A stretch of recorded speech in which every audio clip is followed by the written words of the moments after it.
ሰላም ጤና ይስጥልኝ እንደምን ሰነበታችሁ። ክብር ለሚገባችሁ ዓለም ሙሉ የምትገኙ የቻናላችን ቤተሰቦች ብሩታው ሰላምታችን በያላችሁበት በምድር ዳርቻ ይድረስልን እያልን ዛሬ ከሀገርና እስከ ዓለም ጫፍ ድረስ የሚገኙ አዳዲስ መረጃዎችን ወደ እናንተ እናቀርባለን።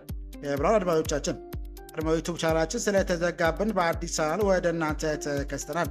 አንተም ሰብስክራይብ፣ ሼር እያደረጋችሁ አዳዲስ መረጃዎች እንደተለቀቀ ወዲያውኑ ወደ እናንተ እንዲደርስ ደውል ምልክቱን በመጫን በርታት እንድትሆኑ ዘንድ እየተማጸንን በቅድሚያ አርዕስተ ዜና እናሰማችኋለን።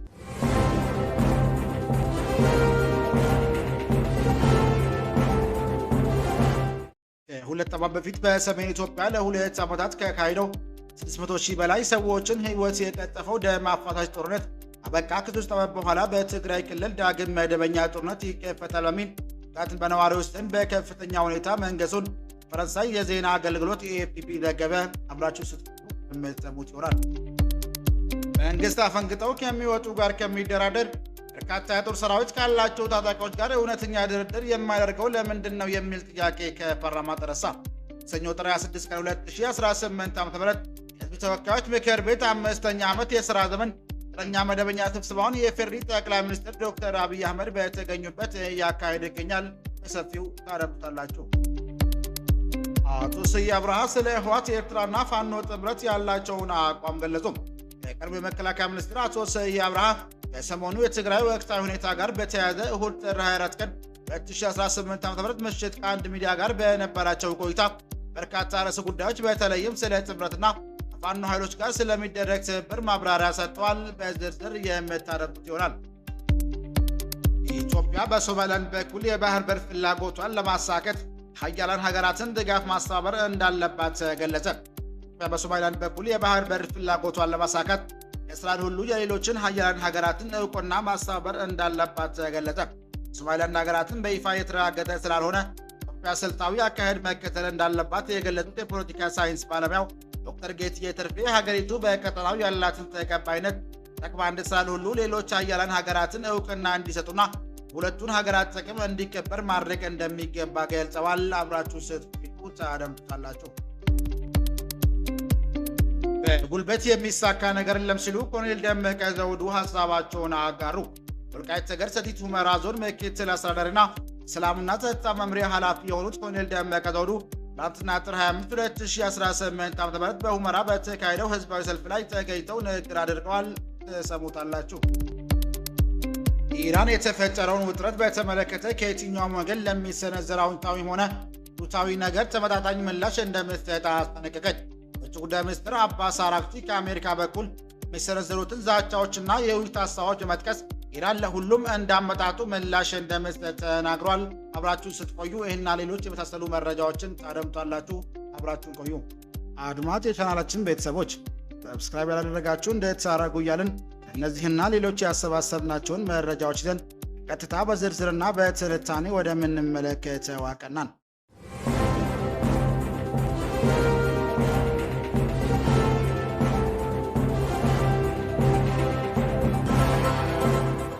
ከሁለት ዓመት በፊት በሰሜን ኢትዮጵያ 2 ዓመታት ካሄዶ ከ600,000 በላይ ሰዎችን ሕይወት የቀጠፈው ደም አፋሳሽ ጦርነት በቃ። ከ3 ዓመት በኋላ በትግራይ ክልል ዳግም መደበኛ ጦርነት ይከፈታል የሚል ስጋት ነዋሪዎች ዘንድ በከፍተኛ ሁኔታ መንገሱን የፈረንሳይ የዜና አገልግሎት ኤኤፍፒ ዘገበ። ባለፈው ሳምንት በምዕራብ ትግራይ በጸለምት አካባቢና ትግራይ ምስራቃዊ አቅጣጫ በአፋር ክልል አዋሳኝ ቦታዎች ዳግም ውጊያ መጀመሩም ተዘግቧል። ቅዳሜ ዕለት በጭነት መኪናዎች ላይ በተፈጸመ የድሮን ጥቃት ቢያንስ የአንድ አሽከርካሪ ሕይወት ማለፉ የተሰማ ሲሆን ትግራይ የሚደረጉ የአየር በረራዎች ከባለፈው ሐሙስ ጀምሮ እንደተቋረጡ ናቸው። አዲግራት፣ በአክሱምና በመቀሌ የሚገኙ ነዋሪዎች ዜና ወኪሉ እንደገለጹት አሁን ያለው ሁኔታ ከዚህ ቀደም የነበረውን አስከፊ ትዝታ ቀስቅሶባቸዋል። አክሱም ከተማ የሚገኙ ባንኮች ጥሬ ገንዘብ መስጠት ማቆማቸውና ንግድ ሱቆች ሸቀጣቸውን መደበቃቸውም ተገልጿል። መቀሌ የሚገኙ ነዋሪዎች የመሬት ትራንስፖርት ሳይዘጋ በሚል ለሌሎች አካባቢዎች ለሚሄዱ የአውቶቡስ ትኬት መቁረጥ ላይ መሆናቸውም ተነግሯል። ትልቁ ፍርሃት ግጭቱ ወደ መደበኛ ጦርነት ተቀይሮ እንደ ቀድሞው ሙሉ ከበባ ውስጥ እንዳንገባ ነው ሲል በመቀሌ የሚኖሩ 35 ዓመት ወጣት ስጋታቸውን ገልጸዋል። ግጭቱ በኢትዮጵያና በኤርትራ መካከል ወደሚደረግ ቀጥተኛ ጦርነት ሊያመራ ይችላል የሚለው ስጋት ዓለም አቀፍ ማህበረሰብ ዘንድ እየገነነ መጥቷል። የኢትዮጵያ መንግስት በትግራይ ባለስልጣንና በኤርትራ መካከል ቅርብ ግንኙነት እየተፈጠረ ነው በሚል ሲከስም ቆይቷል። የተባበረው መንግስታት ድርጅት ዋና ጸሐፊ አንቶኒዮ ጉተሬስ ሁኔታው ስጋት አለብኝ እንዳላቸው የገለጹ ሲሆን አውሮፓ ህብረትም ጦርነት እንዳይቀሰቀስ አስቸኳይ ውጥረት የማርገብ እርምጃ እንዲወስድ አሳስቧል። መንግስት እስካሁን ለግጭቱ የሰጠው ይፋዊ መግለጫም የለም። ሆኖም ጠቅላይ ሚኒስትሩ የማህበራዊ ጉዳዮች አማካሪ ዳንኤል ክብረት ፌስቡክ ገጻቸው ላይ ህፃን ልጅ እሳት ሊነካ ሲል እፉ ይሉታል፣ ግልጽ ከሆነ ይተዋል፣ ሞኝ ከሆነ ሄዶ ይነካዋል፣ ከዚያ ራሱ እሳት ነክቶ ራሱ ያለቅሳል። ይሄ ጠባይ የታደሉትን በጊዜ ይለቃቸዋል፣ ያልታደሉት ደግሞ ይዘልቅባቸዋል። አሁንም እፉ በሚል መልእክት ጽፈው አመላክተዋል።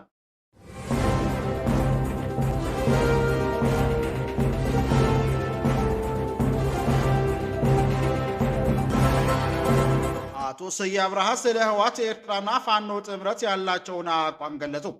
ቀድሞ የመከላከያ ሚኒስትር አቶ ስዬ አብርሃ ሰሞኑ የትግራይ ወቅታዊ ሁኔታ ጋር በተያያዘ እሁድ ጥር 24 ቀን 2017 ዓ.ም ምሽት ከአንድ ሚዲያ ጋር በነበራቸው ቆይታ በርካታ ርዕሰ ጉዳዮች በተለይም ስለ ጥምረትና የፋኖ ኃይሎች ጋር ስለሚደረግ ትብብር ማብራሪያ ሰጥተዋል።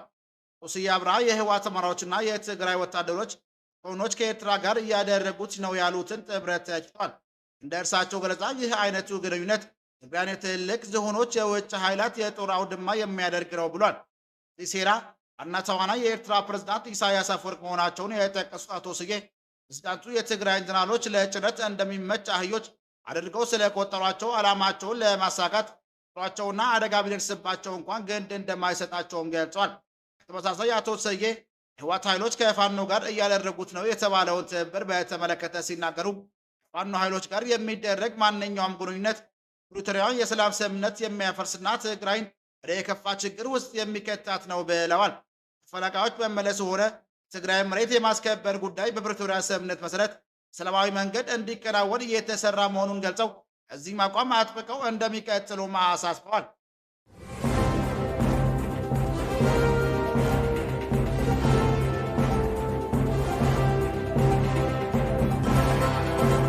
በጉልበት የሚሳካ ነገር የለም ሲሉ ኮሎኔል ደመቀ ዘውዱ ሀሳባቸውን አጋሩ።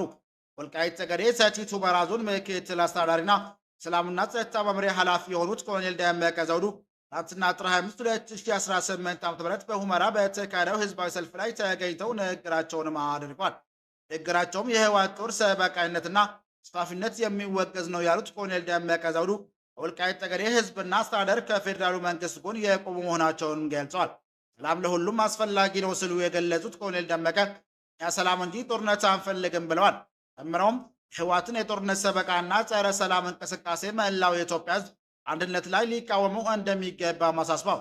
ኮሎኔል ደመቀ ሰላም እንጂ በጉልበት የሚሳካ ነገር አይኖርም ሲሉ የተናገሩ ሲሆን ህወሓትና ጦርነት በቃ ሊባል ይገባል ብለዋል። ጠቅላይ ሚኒስትር አብይ አህመድ ውስጣዊ ችግሮቻችንን ተረድተው መፍትሄ እንደሚሰጡ በማመን የዞኑ ህዝብና አስተዳደር ከጎናቸው ይቆማል ሲሉም ገልጸዋል።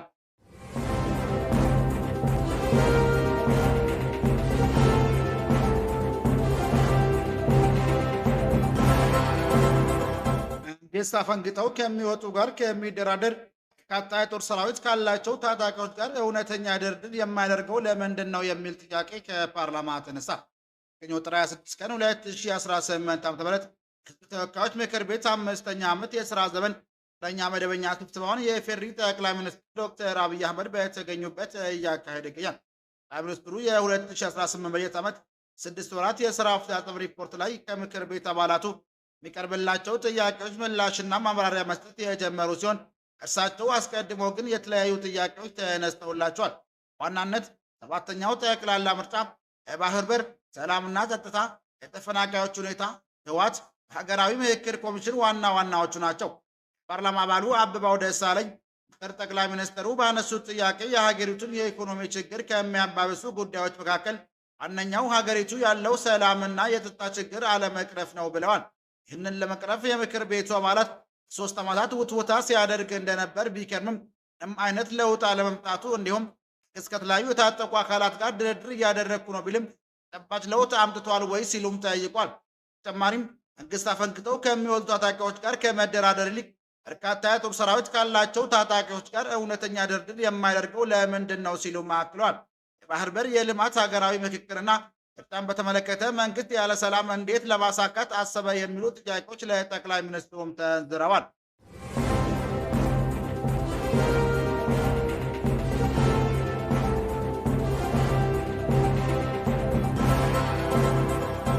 ኢትዮጵያ በሶማሊላንድ በኩል የባህር በር ፍላጎቷን ለማሳካት ሀያላን ሀገራትን ድጋፍ ማስተባበር እንዳለባት ገለጸ።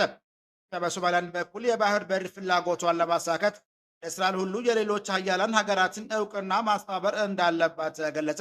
ሶማሊላንድ ሀገርነት በይፋ የተረጋገጠ ስላልሆነ ኢትዮጵያ ስልታዊ አካሄድ መከተል እንዳለባት የገለጹት የፖለቲካ ሳይንስ ባለሙያው ዶክተር ጌትጌ ተርፌ ሀገሪቱ በቀጠናው ያላትን ተቀባይነት ጠቅማ እንደ እስራኤል ሁሉ ሌሎች ሀያላን ሀገራትን እውቅና እንዲሰጡና ሁለቱ ሀገራት ጥቅም እንዲከበር ማድረግ እንደሚገባም ገልጿል።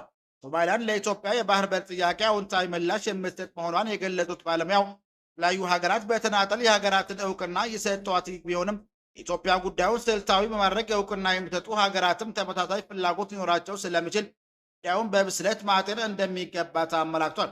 በተለይም እስራኤልን እውቅና መስጠትና የአሜሪካን ዝምታ ግምት ውስጥ በማስገባት በሶማሊላንድ በኩል የባህር በር ማግኘት የሚቻልበትን አማራጭ ማጤን ተገቢ መሆኑን ገልጿል። ተመሳሳይ ኢትዮጵያ ስልታዊ የሆነ አካሄድን እየተከተለች ነው ብዬ አምናለሁ ያሉት ዲላ ዩኒቨርሲቲ የፖለቲካ ሳይንስና ዓለም አቀፍ ግንኙነት መምህርና ተመራማሪው ዶክተር አብዱ መሐመድ ናቸው። ሶማሊላንድ ፕሬዝዳንት በዳቮስ ስብሰባ ሀገራቸው ኢትዮጵያ ባህር በር ለመስጠት አዎንታዊ ምላሽ እንዳላት ያስተላለፉበትን መልእክት ኢትዮጵያ ልታጤን እንደሚገባም ገልጸዋል። እስራኤል ሶማሊላንድ እውቅና ስለሰጠች በኢትዮጵያ መንግስት በኩል መረጋጋት መታየቱ ቀጠናው መልካም የሚባል አካሄድ መሆኑን ጠቅሰው ሌሎች የአፍሪካ ሀገራትም ለእስራኤል ፈለግ እንዲከተሉ የተከለከለ ዲፕሎማሲያዊ ማግባባት ስራ ከኢትዮጵያ እንደሚጠበቅ አክለዋል። እንኳን ከሶማሊላንድ በኩል አዎንታዊ ምላሽ ቢኖርም ኢትዮጵያ የተረጋጋ አካሄድን መከተሏ በቀጠናው ያለውን ተቀባይነት የበለጠ ለማሳደግ እንደሚረዳም አመላክቷል። ኢትዮጵያ በርበር ባለቤት መሆን የአፍሪካ ቀንድ ትስስር የላቀ ፋይዳ ያለው መሆኑን ሀገሪቱ ቀጠናው ሰላምና ደህንነት ላይ የሚጠበቅባትን ሚና እንድትጫወት የተሻለ ዕድል እንደሚፈጥርም ባለሙያዎቹ አስገንዝበዋል።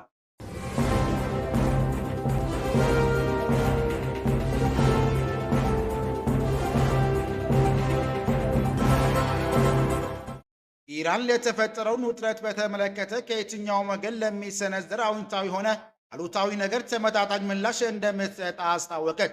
ውጭ ጉዳይ ሚኒስትር አባስ አራግቺ አሜሪካ በኩል የሚሰነዘሩትን ዛቻዎችና የውይይት ሀሳቦች በጥቀስ ኢራን ለሁሉም እንዳመጣጡ ምላሽ እንደምትሰጥ ተናግራለች።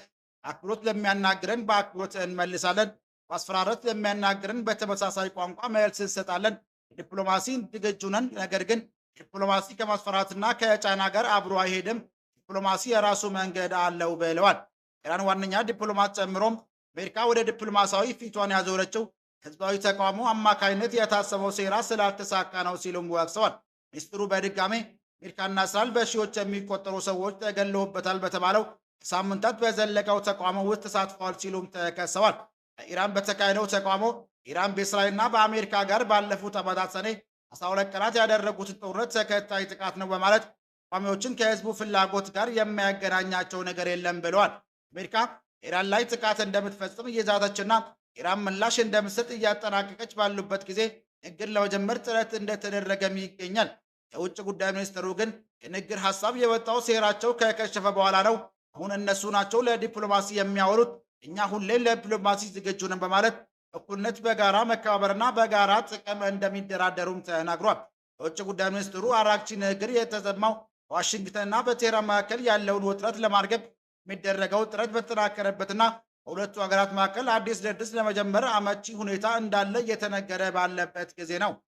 ክቡራን አድማጮቻችን ለዛሬ ያዘጋጀንላችሁ መረጃዎች ይህን ይመስል ነበር። ሰብስክራይብ ማድረግ፣ ደውል ምልክቱን መንካት እንዳይጠፋችሁ እያልን ሌላ ዜና እስክንገናኝ ድረስ መልካም ቀን እንመኛለን።